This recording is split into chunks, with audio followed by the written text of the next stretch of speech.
자, 오늘은 등비 수열의 합에 대해서 공부를 해보겠습니다.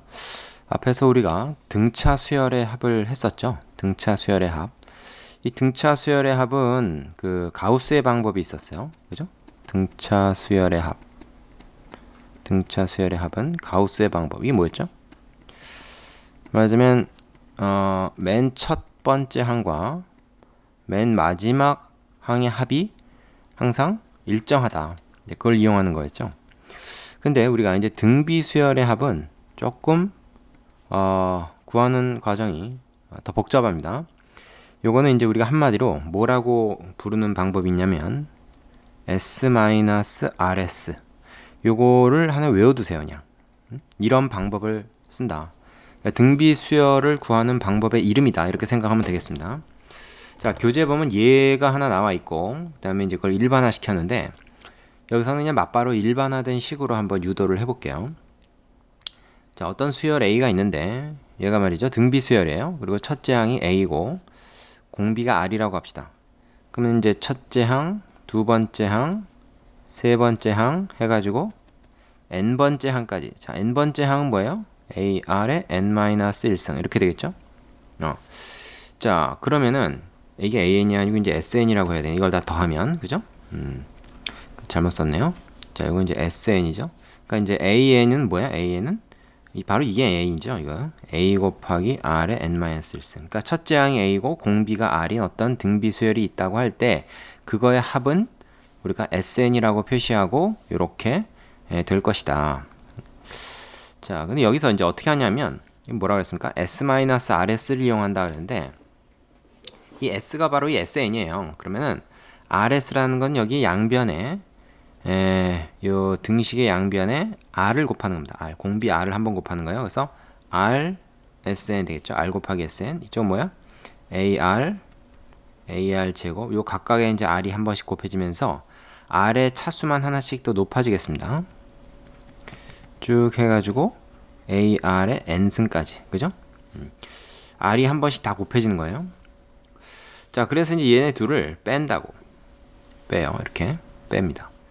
그러면 이제 어떤 일이 벌어지냐면 얘는 이제 1 빼기 R의 SN이다. 이렇게 쓸 수 있겠죠. SN으로 말하면 인수분해를 하는 거죠. 공통인수를 묶는 겁니다. 그럼 얘 같은 경우는 이게 어떻게 되냐면 이렇게 지워집니다. 이렇게 지워져. 그죠? 그러니까 차수가 이제 맞춰지면서 그죠? 똑같은 게 생겨서 하나씩 지워지고 그래서 맨 끝에 뭐가 남냐면 맨 마지막에 제일 작은 거랑 제일 큰 거랑 하나씩만 남겠죠. 그러면 이게 이제 어떻게 했냐면 A 빼기 AR N승이다. 얘도 어떻게 해야 되겠습니까? 이거를 A로 묶으면 그죠? 1-R의 N승이다. 자, 이렇게 되겠죠. 그럼 이렇게 합이 여러 개로 표시가 됐던 걸 좀 간단하게 쓸 수 있는 상황이 된 거야. 그래서 1-R을 양변에 나눕니다. 이렇게 되죠. 자, 요거 그대로 갖다 쓸게요. 요거. 그래서 얘가 바로 등비 수열의 합 공식이에요. 뭘 이용합니까? 지금 첫째 항 A, 그다음에 공비 R, 그죠? 그리고 뭐만 있으면 돼? 항수 n만 있으면 되죠. 근데 항수 n은 이제 변수고 몇 항까지 해서 그건 이제 뭐 10, 20 이렇게 우리가 넣으면 되는 거고 R과 A는 문제에서 주어지겠죠. 등비 수열을 하나를 확정을 지으려면 첫째 항과 공비가 있어야 되니까. 물론 문제에서 그걸 가려놓은 경우도 있겠습니다만 어쨌든 첫째 항과 공비를 알아야 우리가 합을 구할 수 있어요. 그거는 이제 등차 수열하고도 마찬가지죠.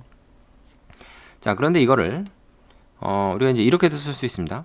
지금 1-R을 이걸 R-로 바꾼다. 지금 -1을 밖으로 빼내는 거죠. 그러면 위에도 마찬가지잖아요. 그래서 문자를 먼저 써서 요걸 R의 N승 -1 얘를 R-1. 자, 요거 두 개 바꾸고 요 두 개 위치 바꾸면 마찬가지죠. 어차피. 그래서 이걸 이렇게 쓸 수도 있습니다. 자, 똑같은 거예요. R을 먼저 쓰냐 숫자 1을 먼저 쓰냐 그 차이인데 이걸 두 가지를 우리가 다 사용을 합니다. 그러니까 어떤 때 이걸 쓰고 어떤 때 저걸 쓰냐면 맞으면 이제 R이 공비가 1보다 큰 경우에는 이 경우 두 번째 걸 쓰는 경우가 많아요. R이 1보다 작을 때 뭐 2분의 1이라 할지 3분의 1이라 할지 아니면 음수라 할지 이럴 때는 요걸 쓰는 경우가 많습니다. 자, 그렇게 한 이유가 뭐겠습니까? 이래서 뭐 r이 뭐 한 3, 4 이렇게 되는데 여기다 집어넣으면 일단 마이너스가 나오잖아요. 음수가 나오잖아요. 그럼 이제 마이너스 부호 처리하기가 좀 귀찮죠. 그래서 처음부터 아예 마이너스 부호가 안 나오도록 식을 변형해 놓고 그거를 쓰는 겁니다. 그래서 이걸 쓸 때도 있고 이걸 쓸 때도 있다. 그래서 우리는 두 가지를 다 외워놔야 되겠다. 이런 겁니다. 자, 등비 수열의 합을 구하는 방법은 S-RS. 요 이름 그대로 합을 써놓고 거기다 양변에 공비 R 곱해서 쭉 빼면은 처음 거랑 끝에 것만 남아서 걔를 이용해 가지고 첫째 항 공비 그리고 항수를 이용해서 합을 구하는 식이 만들어진다. 우리가 이거 외워야 되겠죠? 외워야 됩니다. 자, 정리해 보겠습니다. 등비 수열의 합은 어떻게 구한다? 첫째 항 A, 공비가 R로 주어진 등비 수열의 첫째 항부터 n항까지 합 Sn은 자, 공비가 1이 아닐 때 이렇게 구한다. 지금 우리가 한 거는 사실은 R이 1이면 말이죠. 공비가 1일 수도 있죠. 공비가 1이면은 얘 자체가 0이 돼버리기 때문에 1-R로 나눌 수가 없습니다. 1-R이 0이 돼버리면 그걸 나눌 수가 없죠. 그래서 이건 사실은 R이 1이 아닐 때다 라는 가정이 붙어야 돼요. 엄밀히 말하면. 근데 공비가 1이면 어떻게 됩니까? 그것은 사실은 굳이 등비수열이라고 말할 것도 없는데 등비수열이긴 해요. 똑같은 숫자, 이를테면 뭐 첫째 항이 3이다? 그럼 거기다 1 곱하면 계속 이렇게 똑같은 숫자가 계속 나오는 거죠. 이거는 사실은 등비수열이기도 하지만 공차가 0인 등차수열이라고도 할 수 있으니까 그죠? 사실 구하기가 쉬운 거죠. 이거 n개 모이면 그건 3 곱하기 n 뭐 이렇게 구하면 되는 거니까 그의 합은 그죠? 그러니까 이건 별 문제가 안 되긴 하는데 엄밀하게 어쨌든 이 공식은 모든 경우에 다 통하는 게 아니라 R이 1이 아닐 때만 통한다 이렇게 알아둬야 됩니다. 그리고 R이 1일 때는 당연히 SN은 뭐가 되겠어요? 첫째 항이 n개 모인 걸로 우리가 계산을 하면 되니까 NA다. 이건 뭐 등차 수열하고 똑같죠? 자, 여기 보면 이제 두 가지, 그죠? R-1, R의 n승 마이너스 1, 요걸로 된 거 하고, 1-R하고 1-R의 n승, 요걸로 된 거 하고, 요 두 가지가 있어요. 그렇죠?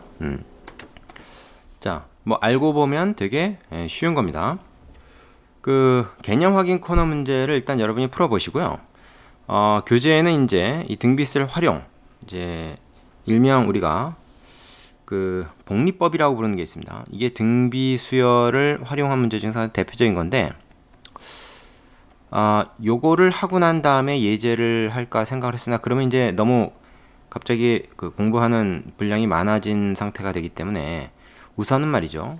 요 합까지만 하고 요거에 대한 예제를 좀 공부를 한 다음에 그 다음에 활용을 들어가는 게 좋을 것 같아요. 요번 단원은. 그래서 일단 그 뒤에 나오는 그 복리법, 그러니까 등비수열의 합의 활용, 요거는 건너뛰고요. 예제, 필수 예제 8, 9, 10, 11, 12번인가? 그 4개를 먼저 하고 나서 그 다음에 다시 복리법으로 돌아오겠습니다. 아시겠죠? 일단 여러분 먼저 뭘 해야 되냐면 344쪽에 개념 확인 코너 문제, 요거 문제 먼저 다 풀어봐야 됩니다. 요거 먼저 다 풀어보고 그 다음에 넘어가야 되는데 요거 다 풀 수가 없겠네 보니까 세 번째 문제는 또 복리 활용 문제니까 1번, 2번 그죠? 요거를 먼저 풀어본 다음에 그 다음에 다 되면은 그 필수 예제로 진행을 하면 되겠습니다.